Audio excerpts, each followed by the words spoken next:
எல்லாருக்கும் தெரிஞ்ச பேர் வந்து காக்காட்சி என்று அந்த கதாபாத்திரத்தின் பெயர் தான் தெரியுமே ஒழிய ஜெயலட்சுமி என்பது உண்மையாவே யாருக்குமே தெரியாது.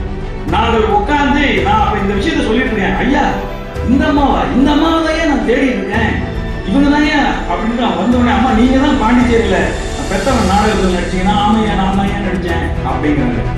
இந்த படம் பண்ண போறேங்கிற செய்திகள் வந்த உடனே அம்மா எனக்கு அழைப்படுத்தாங்க, ஐயா வாழ்த்துக்கள் ஐயா, இப்ப இந்த படத்துல நான் இருக்கேனா அப்படின்னு கேட்டாங்க. நான் சொன்னேன், நீங்க எல்லாமே இருக்கீங்களா? இமயத்தினுடைய பெத்தவன் பாண்டிச்சேரியில அந்த பெத்தவன் நாடகத்துல நான் பார்த்த அதே கதாபாத்திரம் எனக்கு முன்னாடி நடந்து வரும். அப்பதான் நானும் ஒரு பயபக்தியா அவங்க கத்துக்குவேன். அவங்களும் என்னை பத்தி எதுவுமே தெரியாம அரட்டி மிரட்டி கற்று கொடுத்தாங்க அப்படின்னு அவங்க சொன்னாங்க. நான் சொன்னேன், இல்லைங்க வேணாயா, நான் ஒரு ஆளை முடிவு பண்ணிட்டேன், அவங்க தான் அந்த கதாபாத்திரத்துக்கு நான் முடிவு எடுத்தாச்சு, அதனால நான் அவங்களை சந்திக்க விரும்பல அப்படின்னு நான் சொன்னேன். எம்கேடி யாரும் தஞ்சாவூரை சேர்ந்தவர் தான், சிவாஜி கணேசன் தஞ்சாவூரை சேர்ந்தவர் தான், ஆமா முத்துராமன் தஞ்சாவூரை சேர்ந்தவர் தான். தஞ்சை கலைஞர்கள் அவ்வளவு இருக்காங்க, கலைக்கும் தஞ்சைக்கும் அவ்வளவு உறவு இருக்கு. எழுத்தாளர்கள் எப்படி வந்து தஞ்சையில் நிறைந்திருக்கிறார்களோ, எப்படி இந்த காவிரி கரை முழுவதும் எழுத்தாளர்களால் நிரம்பி நிற்கிறதோ, அதுபோல கலைஞர்களால் நிரம்பி நிற்கக்கூடிய மாவட்டம் தஞ்சை மாவட்டம். அவன் வெச்ச நினைக்கிறத அவன் கண்ணுக்கு முன்னாடி அதை உயிர் கொடுக்குறான் பாருங்க, அதை உயிர் கொடுக்க அவன் மனசு அதை தூண்டிப்படையும். அதை பார்க்க அவன் தெளிந்து போவான்.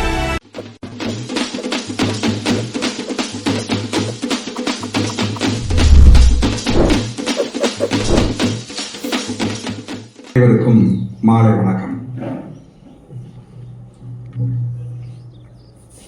எனக்கும் ஜெயலட்சுமி அம்மா அவர்களுக்கும் ஏற்பட்ட நட்பு அல்லது உறவு என்பது ஒரு திரைக்கதை போன்றது. நான் வந்து எழுத்தாளர் இமயம் அவர்களினுடைய பெத்தவன் என்கிற கதையை அடுத்து திரைப்படமாக செய்ய வேண்டும் என்று முடிவு செய்து நானும் என்னுடைய தோழர்களோடு, என்னுடைய கேமராமேன் போன்ற நண்பர்களோடு விருத்தாச்சலத்தில் இருக்கிற இமயம் அவர்களுடைய வீட்டுக்கு போய் அந்த கதைக்கு நாங்கள் அனுமதி பெற்று திரும்பி வந்தோம். ஒரு 2 நாட்களில் இமயம் எனக்கு அழைப்படுத்து, பெத்தவன் கதையை பாண்டிச்சேரி பல்கலைக்கழக மாணவர்கள் நாடகமாக போடுகிறார்கள், அதை நீங்கள் பார்த்தால் உங்களுக்கு உதவிகரமாக இருக்கும், திரைக்கதையை வடிவமைப்பதற்கு உங்களுக்கு உதவியா இருக்கும் அப்படின்னு சொன்னாங்க. ஆனா கொஞ்சம் தேதி தள்ளி இருந்துச்சு.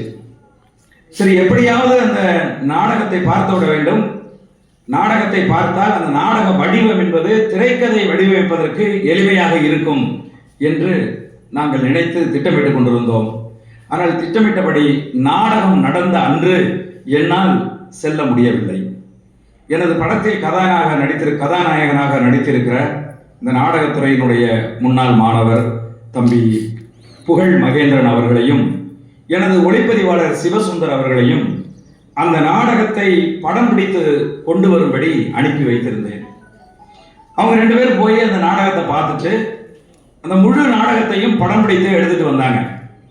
வந்து அவங்க சொன்னாங்க, நாடகம் மிகச் சிறப்பா இருந்துச்சுன்னா, ரொம்ப அற்புதமா இருந்துச்சு, அதுல ஒரு வயதான கதாபாத்திரத்தில் ஒரு பெண் நடித்திருக்கிறாள், ஒரு அம்மா, வயசான அம்மா நடிச்சிருக்காங்க, அது ரொம்ப சிறப்பா இருக்கு, அதை நீங்க உறுதியா பார்க்கணும் அப்படின்னு சொன்னாங்க.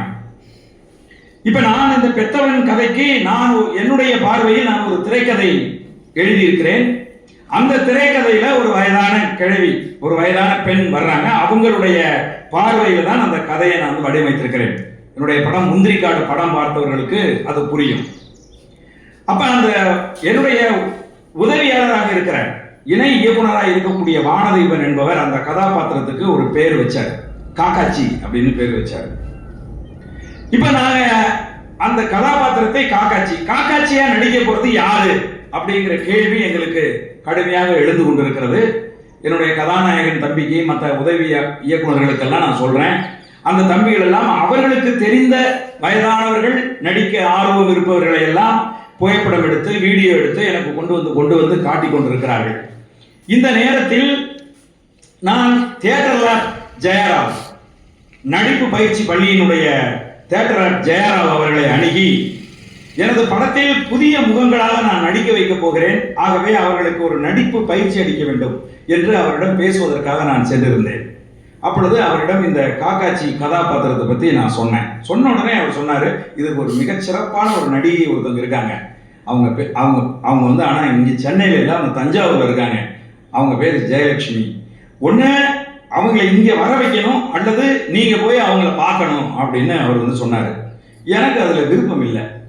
என்னது அவங்கள அங்கே இருந்து இங்கே வர வைக்கிறது, நம்ம இங்கே இருந்து அங்கே போகிறது அப்படின்ட்டு, சரி மாஸ்டர் நான் சொல்கிறேன் அப்படின்னு மாஸ்டர்கிட்ட இருந்து நான் விடைபெற்று வந்து விட்டேன். அதன் பிறகு என்னுடைய ஒளிப்பதிவாளர் சொன்னார், அந்த நாடகத்தை நீங்கள் பார்த்தீங்களா இல்லையா சார் அப்படின்னு ஒரு நாள் ஒரு மதிய உணவு இடைவேளையில் கேட்டாருன்னா நான் பார்க்கல அப்படின்னு சொன்னேன். இல்லை உடனே வாங்க பாருங்க, ரொம்ப அற்புதமாக இருக்கும் வாங்க அப்படின்னு சொல்லி என்னுடைய சிஸ்டத்தில் கனெக்ட் பண்ணி நாங்கள் 2 பேரும் உட்காந்து பார்த்தோம். இந்த இந்த இந்த வயதான அந்த அம்மாவினுடைய அந்த பர்ஃபார்மன்ஸு என்னை ரொம்ப பயங்கரமாக வந்து தாக்கத்தை வந்து அது வந்து ஏற்படுத்துச்சு. உடனே நான் எழுத்தாளர் இமயத்துக்கு ஃபோன் பண்ணி, அண்ணன் இந்த அந்த வயதான கதாபாத்திரமாக நடித்தது யார் என்ன அப்படின்னு கேட்டேன். அவர் சொன்னார், தம்பி எனக்கு அதில் யார் நடித்தாங்க என்ன பண்ணாங்க எதுவும் எனக்கு தெரியாதுப்பா, அது எல்லாமே வந்து பாண்டிச்சேரி மாணவர்கள் ஒருங்கிணைச்சது, அந்த பாண்டிச்சேரி பேராசிரியர்களுக்கு தான் தெரியும், நான் வேணா கேட்டு உனக்கு சொல்றேன் அப்படின்னு அவர் வந்து சொன்னார். இப்ப என் மனதில் நான் முடிவு செய்து விட்டேன், காக்காச்சி கதாபாத்திரத்தை இந்த பெத்தவன் என்கிற இந்த நாடகத்தில் நடித்த பெண் தான் நடிக்கணும் அப்படிங்கிறத as a டைரக்டரா நான் வந்து முடிவு பண்ணிட்டேன். இப்ப நான் ஜெயராவ் அவர்களை இதுக்கு நடுவில் சந்திக்கும் போது ஐயா கேட்கிறாரு, ஐயா இந்த ஜெயலட்சுமி அம்மா 1ஆம் தேதி அன்னைக்கு வர்றாங்க, டெல்லியில ஒரு நாடகத்துக்காக அவங்க வர்றாங்க, அவங்க வேணா நீங்க சந்திக்கிறீங்களா அப்படின்னு கேட்டாரு. நான் சொன்னேன், இல்லைங்கய்யா வேணாய்யா, நான் ஒரு ஆளை முடிவு பண்ணிட்டேன், அவங்க தான் அந்த கதாபாத்திரத்துக்குன்னு நான் முடிவு எடுத்தாச்சு, அதனால நான் அவங்கள சந்திக்க விரும்பல அப்படின்னு நான் வந்து சொல்லிட்டேன். இதுக்கு நடுவில் இமயத்துக்கு ஒரு நாளைக்கு 2 தடவை ஃபோன் பண்ணிட்டே இருக்கோம்.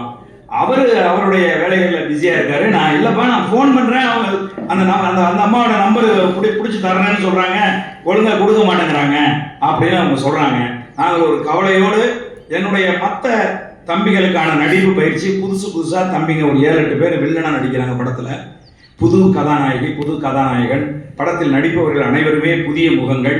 ஆகவே அவர்களுக்காக நான் தொடர்ந்து கிட்டத்தட்ட ஓராண்டு காலம் என்னுடைய இல்லத்திலேயே அவர்களுக்கு நான் பயிற்சி கொடுத்துட்டு இருக்கிறேன். மெத்தட் ஆக்டிங் அவங்களுக்கு வந்து எல்லாருமே வந்து ஒரு ஸ்கேலின் கீழே ஒரு நேர்கோட்டின் கீழே நடிக்கணும் அப்படிங்கிறதுக்காக அவர்களுக்கு லீ டிரான்ஸ்பர்க்கினுடைய மெத்தட் ஆக்டிங் படி அவர்களுக்கு நான் வகுப்பு எடுத்துக்கொண்டிருக்கிறேன்.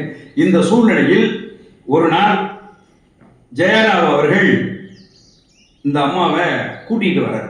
நான் நடிப்பு பயிற்சி கொடுத்துட்டு இருக்க இடத்துக்கு கூட்டிகிட்டு வர்றார். அவங்க டெல்லிக்கு போயிட்டு நாடகம் பண்ணிட்டு திரும்ப வர்றாங்க. திரும்ப வரும்போது அவர் கூட்டிகிட்டு வர்றார். கூட்டிகிட்டு வந்து அந்த அம்மா கீழே வந்துட்டு இருக்காங்க. இவர் மேலே என்கிட்ட வந்து என்ன சொல்றேன்னா, அந்த அம்மா ஜெயலலிதா அம்மா டெல்லியிலேருந்து வந்துட்டாங்க, வேற ஏதாவது ஒரு கதாபாத்திரத்துக்கு உங்களுக்கு பயன்படும், அவங்க ஒரு அற்புதமான ஒரு நடிகை, நாடகங்கள்ல மிகச்சிறப்பாக செய்யக்கூடிய ஒருத்தவங்க, நீங்க ஒரு தடவை பாருங்க, உங்களுக்கு அறிமுகப்படுத்தி வைக்கிறேன் அவங்கள அப்படின்னு சொல்றாரு. அந்த அம்மா அங்கேருந்து வர்றாங்க. நான் அப்படியே பார்க்கிறேன், திகைத்து நின்று விட்டேன். ஏனென்று சொன்னால் இமயத்தினுடைய பெத்தவன் பாண்டிச்சேரியில் அந்த பெத்தவன் நாடகத்தில் நான் பார்த்த அதே கதாபாத்திரம் எனக்கு முன்னாடி நடந்து வருது. இதைத்தான் நான் ஃபிக்ஸ் பண்ணி வச்சிருக்கிறேன், இவங்க தான் நடிக்கணும் அப்படின்னு நான் மனசுல வச்சிருக்கேன். அதனால தான் நான் ஜெயராவ் சொன்ன போது இவங்க வேண்டாம் அப்படின்னு நான் சொன்னேன். நீங்க சொன்ன நம்பவே மாட்டீங்க, நான் முந்திரிக்காடு சொல்லாத கதைகள் அப்படிங்கிற அந்த புத்தகத்தில் இந்த செய்தியை நான் பதிவு செஞ்சிருக்கேன். அதில் ஒரு முக்கியமான விஷயம் என்னன்னா, நாங்கள் உட்காந்து நான் அப்போ இந்த விஷயத்த சொல்லிட்டு இருக்கேன், ஐயா இந்த அம்மாவை தான் நான் தேடிட்டு இருக்கேன், இவங்க தான் அப்படின்னு வந்தோடனே, அம்மா நீங்க தான் பாண்டிச்சேரியில் பெத்தவன் நாடகத்தில் நடிச்சீங்கன்னா, ஆமையா நான் தான் ஏன் நடித்தேன் அப்படிங்கிறாங்க. பேர் அதிர்ச்சியாக இருந்தது. அதோடு மட்டும் இல்லை, ஒரு 10 நிமிஷத்துல இமயம் எனக்கு ஃபோன் பண்றாரு. எப்படி அந்த அம்மா நம்பர் சொல்லட்டுமா, அந்த அம்மா தஞ்சாவூர், அந்த அம்மா ஜெயலட்சுமி, நம்பர் சொல்றேன் எழுதிக்கிறீங்களா அப்படின்னு அவர் கேட்கிறாரு. அப்போ அதாவது என்னன்னா, நம்ம என்ன நினைக்கிறோமோ அதுவா நம்ம ஆயிடுவோம் அப்படிங்கிறதுக்கும், அந்த கதாபாத்திரத்துக்கு இவங்க தான் பண்ணணும். அந்த காக்காச்சி இன்னொரு முக்கியமான விஷயம் என்னன்னா, எங்கள் குடும்பம் முந்திரிக்காடு குடும்பம். அந்த படத்தில் நடித்த மேடைய பிள்ளையார், இங்க ஒரு போட்டோ எடுத்துக்கிட்டு இவர் தான் மேடை விளையாடுறது தெரியும், அவர் படத்தில் நடிச்சிருக்காரு. நாங்கள் முந்திரிக்காடு குடும்பம் அப்படின்னு தான் நாங்கள் சொல்லுவோம். எங்கள் முந்திரிக்காடு குடும்பத்துக்கு அம்மா ஜெயலட்சுமி அம்மாவோட உண்மையான பெயர் யாருக்குமே தெரியாது. எல்லாருக்கும் தெரிஞ்ச பேர் வந்து காக்காச்சி என்று அந்த கதாபாத்திரத்தின் பெயர் தான் தெரியுமே ஒழிய ஜெயலட்சுமி என்பது உண்மையாகவே யாருக்குமே தெரியாது. அந்த படத்தில் முக்கிய கதாபாத்திரம் ஏற்று நடித்த இந்த அம்மாவை எனக்கு அறிமுகப்படுத்தணும்னு தொடர்ந்து முயற்சி செய்த தேட்டரில் ஜெயராவ் மாஸ்டருக்கு மட்டும்தான் ஜெயலட்சுமின்னு தெரியும், மற்ற யாருக்குமே தெரியாது. அந்த அளவுக்கு இந்த கதாபாத்திரத்தை அவங்க வந்து ரொம்ப உயிர்ப்பாக வந்து செஞ்சாங்க. அதுக்கப்புறம் என்ன அப்படின்னு கேட்டிங்கன்னா, அதன் பிறகு நான் வந்து பயிற்சிக்கு அவங்கள அழைக்கிறேன். அவங்கள அழைக்கிற போது அவங்களுக்கு சிரிப்பு ஒரு பக்கம், என்னை பார்த்து அவங்க சிரிக்கிறாங்க. ஐயா நீங்கள் என்ன சொன்னாலும் நடிச்சிடும் ஐயா அப்படிங்கிறாங்க. இப்போ நான் சொன்னேன், அம்மா அதுக்கு இல்லைம்மா, நீங்கள் வாங்கம்மா என்னோட ஸ்கூலுக்குள்ளே நீங்கள் வாங்க. இது நான் வேற மாதிரி எதிர்பார்ப்போம்மா. நீங்கள் என்னை புரிஞ்சுக்கிட்டீங்க அப்படின்னா, என்னோட உணர்வுகளை நீங்கள் புரிஞ்சுக்கிட்டீங்கன்னா என்னோட பயணிக்கிறது எளிமையாக இருக்கும், நீங்கள் வாங்க அப்படின்னு நான் சொன்னேன். இல்லைங்க எனக்கு அங்கே தஞ்சாவூர்லேருந்து இங்கே வந்து தங்கி என்னால் செய்ய முடியாது, நீங்கள் என்ன செய்தாலும் நான் செய்து விடுவேன்னு சொன்னாங்க. அப்போ நான் சொன்னேன், அம்மா நீங்கள் எனக்கு 2 விதமாக அழுது காட்டுங்க. ஒன்று, உங்கள் கணவர் இறந்து விட்டார், அழுது காட்டுங்க. அதுக்கப்புறமா உங்களுடைய குழந்தை இறந்து விட்டது, அதுக்கு அழுது காட்டுங்க. 2க்கும் வித்தியாசமாக அழுது காட்டுங்க அப்படின்னதும் திகச்சு நின்றுட்டாங்க. அப்போ நான் சொன்னேன், I will teach you inner act techniques. ஒரு இன்னர் ஆக்ட் டெக்னிக்ஸ் நான் உங்களுக்கு சொல்லி தருவேம்மா. அது நிறைய நீங்கள் எக்ஸ்பீரியன்ஸ் பண்ணிருப்பீங்க, 100 நாடகத்துக்கு மேலே நடிச்சிருப்பீங்க, நிறைய உங்களுக்கு அனுபவங்கள் இருக்கும். இது வந்து சினிமாவில் ஒவ்வொரு டைரக்டருக்கும் ஒரு விதமான ஒரு எதிர்பார்ப்பு இருக்கும். அவங்க ஒரு விஷயம் வச்சிருப்பாங்க. 2வது, இப்போ நான் உண்மையே சொல்லணும்னா, நான் ஆஸ்திரேலியாவுக்கு போய் ஒரு 5 படம் டைரக்ட் பண்ணதுக்கு அப்புறமா ஆஸ்திரேலியாவுக்கு போய் ஸ்கிரீன் ரைட்டிங் பற்றி நான் படிச்சுட்டு வந்திருக்கேன். அப்போ தான் எனக்கே தெரிஞ்சிச்சு மெத்தட் ஆக்டிங் பற்றி. ஸோ இப்போ என் படத்தில் நடிக்கிறவங்க எல்லாரும் அண்டர் மெத்தட் ஆக்டிங் சிஸ்டத்துக்கு, டானிஸ் லாரன்ஸ்கியினுடைய சிஸ்டம், லீ டிரான்ஸ்பெர்கினுடைய மெத்தட் ஆக்டிங், இது 2க்கு நடுவில் இவங்கெல்லாம் ஆக்ட் பண்ணணும், அதை ஆக்ட் பண்ண வைக்கணும்னு நான் வந்து ரொம்ப ஆர்வமாக இருக்கிறேன். அப்படிங்கும்போது இந்த அம்மா எனக்கு ஒத்துக்கிட்டாங்க, பயிற்சிக்கு ஒத்துக்கிட்டாங்க. பயிற்சிக்கு ஒத்துக்கிட்டு வந்ததுக்கப்புறம் இதை சொல்லுவாங்க, இது get in to the character அப்படின்னு, கதாபாத்திரத்துக்குள் போயிடுறது, அந்த கதாபாத்திரமாக மாறுறது. அதில் ஜெயலட்சுமி அம்மாவை மாதிரி வேற யாரையுமே சொல்ல முடியாது. ஏன்னா பயிற்சிக்கு வந்த 2 நாளில் அந்த அம்மா சொன்னாங்க, ஐயா எங்கேயா நான் ஊருக்கே போக முடியாது போல இருக்கே, நான் இங்கேயே இருந்துருவேன் போல இருக்கே, என்னால் ஊருக்கு போக முடியாது, அந்த காக்காட்சி கதாபாத்திரம் நான் ஆயிட்டேங்க, காக்காட்சி எனக்குள்ளே வந்துருச்சியாங்க அப்படின்னு சொன்னாங்க. நான் அந்த காக்காட்சி கதாபாத்திரமாக ஆயிட்டேன் அப்படின்னாங்க. அதுக்கப்புறம் நான் சொன்னேன், அம்மா நீங்கள் வந்து இந்த படத்தில் வந்து பறை வாசிக்கணும், நல்ல தேர்ந்த பறை இசை கலைஞர் போல் எனக்கு பறை வாசிக்கணும் அப்படின்னேன். நான் சொன்னேன், ரெட்டிப்பாளையத்தில் அவங்க எனக்கு தெரிஞ்ச நண்பர்கள்லாம் இருக்காங்க, அவங்கள வச்சு உங்களுக்கு சொல்லிக் கொடுக்குறேன் அப்படின்னு சொன்னேன். அப்போ அவங்க சொன்னாங்க, இல்லைங்கய்யா ரெட்டிப்பாளையத்தில் இருக்கிறவங்கலாம் எனக்கும் தெரிஞ்சவங்க தான், அவங்கள்ட்ட நான் முறையாக கற்றுக்க முடியாது, எனக்கு தெரியாத ஒரு இடத்துல கொண்டு போய் என்னை விட்டுருங்க, அப்போதான் நானும் ஒரு பயபக்தியாக அவங்கள்ட்ட கற்றுக்குவேன், அவங்களும் என்னைய பற்றி எதுவுமே தெரியாமல் அரட்டி மிரட்டி கற்றுக் கொடுப்பாங்க அப்படின்னு அவங்க சொன்னாங்க. அதுக்கப்புறம் நான் என்ன பண்ணேன், காஞ்சி மக்கள் மன்றத்தில் மகேஷ் அம்மாவுக்கு ஃபோன் பண்ணி, அம்மா இந்த மாதிரி ஒரு நாடக கலைஞர், அவங்க சாதாரண ஆள் கிடையாது, கிட்ட 100கணக்கான நாடகங்கள் நடித்தவங்க, ஐயா மதிப்புக்குரிய நாடக இயக்குனர் ராமானுஜம் அவர்களினுடைய மாணவி, அவங்க பறை இசையை அவங்களுக்கு கற்றுக் கொடுக்கணும் அப்படின்னு சொல்லி கிட்டத்தட்ட 15 நாட்கள் காஞ்சி மக்கள் மன்றத்தில் போய் தங்கி இருந்து பறை ஆட்டம், பறை இசை, எப்படி பறையை பிடிக்கணும், எப்படி அடிக்கணும், எப்படி ஆடணும், எல்லாத்தையும் கற்றுக்கிட்டு வந்தாங்க. ஒரு நாள் எனக்கு அழைப்படுத்து, ஐயா வாங்க உங்களுக்கு அடித்து காட்டுறேன் அப்படின்னு என்னை கூப்பிட்டாங்க. நான் என் யூனிட்டோட ஒரு 10-20 பேரோட காஞ்சி மக்கள் மன்றத்துக்கு போனேன். அங்கே மிக அற்புதமாக பறை எங்களுக்கு வாசித்து காட்டினாங்க. அதை தான் நாங்கள் முந்திரிக்காடு திரைப்படத்தினுடைய அந்த இறுதி காட்சியில் அந்த அம்மா பறை அடித்து வருவாங்க, ஏய் அப்படின்னு அடித்து வருவாங்க. இது வந்து ஒரு சின்ன படங்கிறதுனால நான் நினைத்தது போல அந்த படத்தில் செய்ய முடியல. அது வந்து இந்த படம் வந்து இந்த ஃபிலிம் ஸ்டார்டட் வித் இந்த காக்காட்சியினுடைய கதாபாத்திரத்தினுடைய குரலில் தான் ஸ்டார்ட் ஆகும். வெட்டிய தலையோடு அப்படின்னு அந்த கதாபாத்திரம் ஸ்டார்ட் ஆகும். அது என்னன்னா இட்ஸ் a மித்து. அது வந்து ஒரு கொல்லப்பட்ட ஒரு பெண்ணோட ஆவியா, அந்த கொல்லப்பட்ட பெண்ணோட குரலா அந்த குரல் வந்து வரும். அப்போ அந்த கொல்லப்பட்ட பெண் இருக்கிறா, அவளை பூமியில் புதைச்சு அவ தலையில கல்லை போட்டு கொண்டு இருப்பாங்க. அது தலை இல்லாத ஒரு முண்டம். அந்த தலை இல்லாத முண்டம் ரத்தம் வடிய வடிய அவள் ஒரு பறையாட்ட கலைஞர். அந்த பறையாட்ட கலைஞர் வந்து பறை வாசிச்சு வரணும். அந்த பறையாட்ட கலைஞர் தான் இப்போ இந்த காக்காட்சி அம்மாவா கிளைமேக்ஸ்ல வரணும். ரெண்டுமா வந்து மாறி மாறி வரணும். ஆனா நான் வந்து எடுக்கிறது ஒரு சின்ன படம், என்னோட ஓன் ப்ரொடக்ஷன் அது. அதனால என்னால அதை வந்து நிறைய செலவு பண்ணி அந்த மாதிரியான ஒரு உணர்வை என்னால் கொண்டு வர முடியல.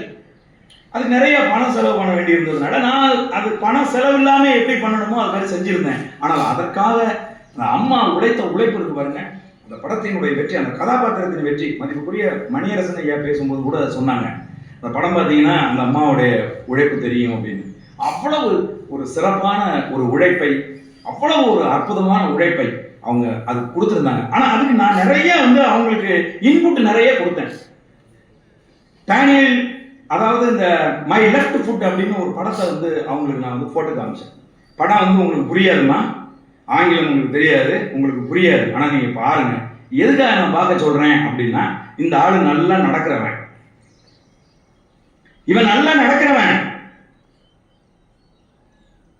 டேனியல் கே லூயிஸ் அவன் நல்லா நடக்கிறவன். இவனுக்கு ஒரு கதை ஒருத்தன் சொல்றான். அந்த கதையில் என்னன்னா, அந்த கதாபாத்திரம் வீல் சேர்ல தான் இருக்கும் படம் பூரா. அவர் இரண்டாவது ஒரு மனிதர் உதவி செய்யாமல் அவரால் எதுவுமே செய்ய முடியாது. படுத்த படுக்கையா இருப்பாரு, அவருக்கு எந்த வேலையுமே செய்ய முடியாதுன்னு ஒரு கேரக்டர் தெரிஞ்ச உடனே நேரா இருந்தால் வீட்டுக்கு போறான், மனைவியை கூப்பிடுறான். எனக்கு இப்படி ஒரு நோய் என்னை தாக்கி விட்டது, இந்த நிமிடத்தில் இருந்து நான் அந்த நோயாளனாக மாறுகிறேன், இனி எனக்கு நீ தான் எல்லாமே செய்யணும் அப்படின்னு படுக்கையில படுத்துட்டான். காலையில் எந்திரிக்க மாட்டான், சாயந்தரம் எந்திரிக்க மாட்டான். ஷூட்டிங் போகிறதுனாலும் அப்படியே தான் இருப்பான், வீல் சேரில் வச்சு தள்ளிட்டு போவாங்க. ஷூட்டிங் ஸ்பாட்டுக்கு போனாலும் அப்படியே தான் நடிப்பான், அப்படியே தான் பேக்கப்னாலும் அப்படியே தான் வீட்டுக்கு வருவான், அப்படியே தான் இருப்பான். கடைசி நாள் இனி படப்பிடிப்பு இல்லை, பேக்கப், படம் முடிஞ்சு போச்சு அப்படின்னு சொன்னதுக்கு அப்புறம் தான் எந்திரிச்சு நடந்தான். இதுதான் method acting, cut into the character. அந்த கதாபாத்திரமா தன்னை மாற்றிக்கொள்வது. அந்த கதாபாத்திரம் நடிக்கணும்னா அப்படி இப்படி அது கிடையாது. அந்த கதாபாத்திரத்தை ஸ்பிரிச்சுவல் ஆக்டிங். ஆக்டிங்கிறது இட்ஸ் ஸ்பிரிச்சுவல் ஆக்டிங். அது ஒரு புனித செயல்பாடு. அந்த புனித செயல்பாட்டுக்குள்ள நம்மளை நம்ம திணிச்சுக்கணும் அப்படின்னா அதுக்காக நம்ம கடுமையா உழைக்கணும், அதுக்காக நம்ம பாடுபடணும், அதுக்காக நம்ம கஷ்டப்படணும்.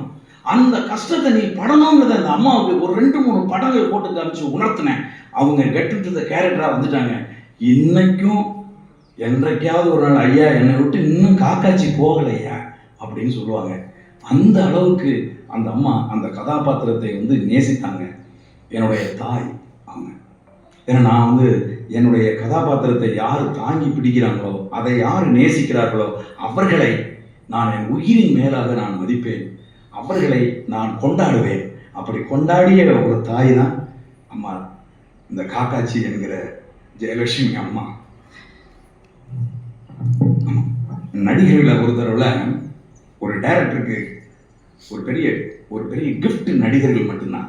டைரக்டர் லட்சம் நினைப்பான் மனசுக்குள்ள, அவன் லட்சம் நினைக்கிறத தாங்கி பிடிச்சு உயிர் கொடுத்து அவன் கண்ணுக்கு முன்னாடி அதை உயிர் கொடுக்குறான்னு பாருங்க. அந்த உயிர் கொடுக்க கொடுக்க அவன் மனசு அப்படியே பூரிப்படையும். அதை பார்க்க பார்க்க அவன் நெகிழ்ந்து போவான். அதுலயும் எங்க யூனிட்ல வந்து ஒரு வித்தியாசமான செயல்பாடு இருந்தது. எந்த படத்தை உலக அளவில் எந்த திரைப்பட துறையிலையும் இல்லாத ஒரு செயல்பாடு எங்க யூனிட்ல இருந்துச்சு. எங்க யூனிட்ல எத்தனை மணி, நைட் 2 மணிக்கு பேக்கப் அப்படின்னாலும் ஒரு குரல் வரும், சந்திப்புக்கு வாங்க அப்படின்னு. எல்லாரும் லைட்மேன்ல இருந்து அவ்வளவு பேரும் அப்படி அப்படியே வேலையை போட்டுட்டு டைரக்டர் எந்த இடத்துல நிக்கிறாரோ அந்த இடத்துல எல்லாரும் வந்து அப்படியே சுத்தி நின்றுடுவாங்க. காலையிலிருந்து மாலை வரைக்கும் நடந்த அந்த செயல்பாடுகள் குறித்த விமர்சனம் யார் வேணாலும் எப்படி வேணாலும் சொல்லலாம். உங்களுடைய கருத்தை பதிவு செஞ்சே ஆகணும். எல்லாரும் அப்படியே நிற்பாங்க சுத்தி.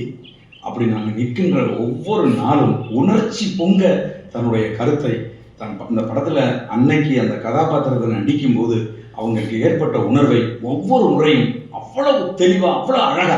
எனக்கு ஜெயலட்சுமி மாட்ட ரொம்ப பிடிச்சது என்னன்னா அவங்களுடைய வசன உச்சரிப்பு. அவ்வளவு தெளிவான வசன உச்சரிப்பு, உணர்ச்சி பெருக்கு. என்ன உணர்ச்சியோ அந்த உணர்ச்சியை அவ்வளவு அழகா வந்து அதை வந்து கொண்டு வந்து நம்ம கண்ணு முன்னாடி நிறுத்துவாங்க. நாடகத்துல நடிக்கிறது அது ஒரு துறை இல்லை, அது வேற துறை. சினிமாவில் வந்து அந்த ஃப்ரேமுக்குள்ள நடிக்கிறது இருக்கு பாருங்க, அந்த கலையை அந்த அம்மாவுக்கு பிறவிலேயே இருக்கு. அப்படி வந்து பண்ணுவாங்க. திரும்பி அப்படி பார்ப்பாங்க டைரக்டரை, கரெக்டா அப்படின்னு நம்ம தலையை ஆட்டணும்னு வச்சுங்களேன். ஐயா இன்னொரு தடவை பண்ணிடுறேன் ஐயா அப்படின்னு சொல்லுவாங்க. அந்த மாதிரியான ஒரு ஆகச்சிறந்த கலைஞரோடு பணி செய்த ரொம்ப மகிழ்ச்சி. இது நான் அசிஸ்டன்ட் டைரக்டரா இருக்கும்போது இவங்களோட நடவடிக்கையில ஒரு ஆளை நான் பார்த்தேன், ஒரு நடிகையை நான் வந்து பார்த்தேன். while I was assistant director with Vasanth, director Vasanth கிட்ட நான் ஒர்க் பண்ணும்போது, நீ பாதி நான் பாதின்னு ஒரு படத்துல ஒர்க் பண்ணும்போது மனோரமா ஆட்சி கூட ஒர்க் பண்ணோம். அந்த ஆட்சி வந்து அவங்க நடிக்கும் போது ஒரு மெஸ்மரிசம் இருக்கும் அவங்கள்ட்ட. இந்த குரல் எல்லாம் அவங்க பயன்படுத்துவாங்க.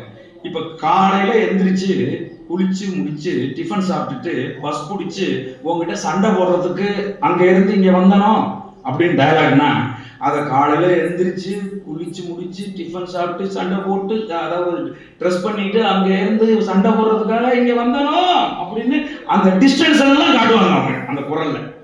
அவங்க காலைல எந்திரிச்சது, குளிச்சது, சாப்பிட்டது, ட்ரெஸ் போட்டது, அதுக்கப்புறம் பஸ் பிடிச்சு அங்க இருந்து உங்கள்கிட்ட சண்டை போடுறதுக்காக இங்க வந்தனோ அப்படின்னு அந்த அந்த டிஸ்டன்ஸை கொண்டு வந்து காட்டுவாங்க. அந்த குரல்ல அதை கொண்டுட்டு வருவாங்க. அந்த மாடுலேஷனை அதை எல்லாத்தையுமே செய்த ஒரு பெரிய ஒரு மேஜிக் வந்து இந்த அம்மாவுக்கு இயல்பாகவே இருந்துச்சு. அதை நான் பார்த்தேன். அதே மாதிரி டப்பிங் பேசும்போது என்னோட கோஆர்டினேட்டர்ஸ் எல்லாரும் என்ன சொன்னாங்கன்னா, ஜெயலட்சுமி அம்மா அதாவது காக்காட்சியை பேசிட மாட்டாங்க, அவங்க சிறப்பாக செஞ்சிட மாட்டாங்க அப்படின்னாங்க. பட் நான் மட்டும் நம்பினேன் அவங்க பயங்கரமாக பண்ணுவாங்க அப்படின்னு. காக்காட்சியை வர சொல்லுங்க அப்படின்னு சொல்லி நாங்கள் வந்து டப்பிங் தேட்டரில் கொண்டு நிறுத்தினேன்.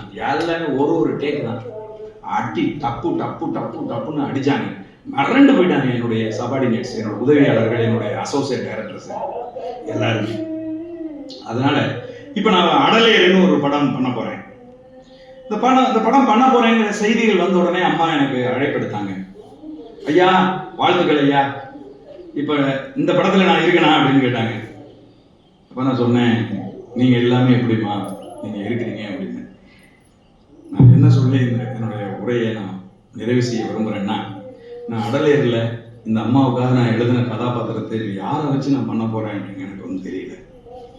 அந்த அளவுக்கு நான் வந்து மனம் ரொம்ப வருத்தப்பட்டு ரொம்ப மனம் கலங்கி போய் இருக்கிறேன். அம்மா ஜெயலட்சுமி அம்மா அவர்களுக்கு என்ன பிடிக்கும். இதில் என்ன ஒரு முக்கியமான விஷயம்னா, என்கிட்ட வந்து இந்த அம்மாப்பேட்டையில் வந்து புலவர் கிருஷ்ணகுமார் அப்படின்னு ஒருத்தர் இருக்காரு. அவர் என்கிட்ட காலையில் ஒரு கேள்வி கேட்டாரு. ஐயா, தஞ்சை சான்றோர்கள் அப்படின்னு நூல் இருக்கியா, தஞ்சை எழுத்தாளர்கள் அப்படின்னு நூல் இருக்கியா, தஞ்சை கலைஞர்கள் அப்படின்னு நூல் இருக்காயா அப்படின்னு கேட்டாரு. நான் உடனே இருங்கய்யா நான் சொல்றேன்னு சொல்லிட்டு நெட்ல போய் தேடினேன். அந்த மாதிரி ஒரு நூல் இல்லை. அது மாதிரி ஒரு நூலை கொண்டு வரணும். தஞ்சை கலைஞர்கள், நாடக கலைஞர்கள், நாடக ஆசிரியர்கள், தஞ்சையிலிருந்து வந்திருக்கக்கூடிய திரைப்பட கலைஞர்கள் நிறைய பேர் இருக்காங்க. நிறைய பேர். எம்.கே. தியாகராஜ மாதவர் தஞ்சாவூரை சேர்ந்தவர் தான். சிவாஜி கணேசன் தஞ்சாவூரை சேர்ந்தவர் தான். ஆமா, முத்துராமன் தஞ்சாவூரை சேர்ந்தவர் தான். தஞ்சை கலைஞர்கள் அவ்வளவு பேர் இருக்காங்க. கலைக்கும் தஞ்சைக்கும் அவ்வளவு உறவு இருக்கு. எழுத்தாளர்கள் எப்படி வந்து தஞ்சையில் நிறைந்து இருக்கிறார்களோ, எப்படி இந்த காவிரி கரை முழுவதும் எழுத்தாளர்களால் நிரம்பி நிற்கிறதோ, அதுபோல கலைஞர்களால் நிரம்பி நிற்கக்கூடிய மாவட்டம் தஞ்சை மாவட்டம். தஞ்சை மாவட்டத்தினுடைய கலைஞர்களை ஒருங்கிணைக்கும் போது தவிர்க்க முடியாத ஒரு பெரும் கலைஞர், ஒரு அனுபவமிக்க ஒரு பெருங்கலைஞர், இரு பெரும் துறைகளில் பயணித்த அனுபவமிக்க ஒரு கலைஞரா நான் மதிப்புக்குரிய அம்மா ஜெயலட்சுமி அம்மா அவர்களை பார்க்கிறேன். அவருக்கு என்னுடைய ஆழ்ந்த இரங்கலையும் அவரை இழந்து வாடுகிற குடும்பத்தாருக்கு எனது ஆறுதலையும் தெரிவித்து, இந்த மாதிரியான ஒரு நிகழ்ச்சியை நாடகத்துறை வந்து எடுத்திருக்கு. ரொம்ப பொருத்தமான ஒரு நிகழ்ச்சி. இப்படி ஒரு நிகழ்ச்சியை எடுத்ததற்காக எங்களுடைய முந்திரிக்காடு திரைப்பட குழுவினரின் சார்பில் நன்றியை தெரிவித்து விடைபெறுகிறேன். நன்றி, வணக்கம். இவ்வாறான பல செய்திகளை, பல சிக்கல்களுக்கு விடை கிடைக்கக்கூடிய செய்திகளை தமிழர் கண்ணோட்டம் வலைவழியில் வெளிப்படுத்தி வருகிறோம். இது தற்சார்பாக செயல்படுவதற்கு நிதி தேவைப்படுகிறது. இந்த நிதியை நம்முடைய மக்களாகிய நீங்கள் தான், இளையோரும் பெரியோரும் நண்பர்களும் தோழர்களும் சான்றோரும், நீங்கள் உங்களால் இயன்ற அளவு என்ன இயலுமோ அந்த நிதியை வழங்குமாறு அன்போடும் உரிமையோடும் கேட்டுக்கொள்கிறேன். உங்களுக்கு நன்றி உணர்வோடும் பொறுப்புணர்வோடும் தமிழர் கண்ணோட்டம் செயல்படும் என்பதை உறுதி தெரிவித்துக் கொள்கிறேன். நன்றி, வணக்கம்.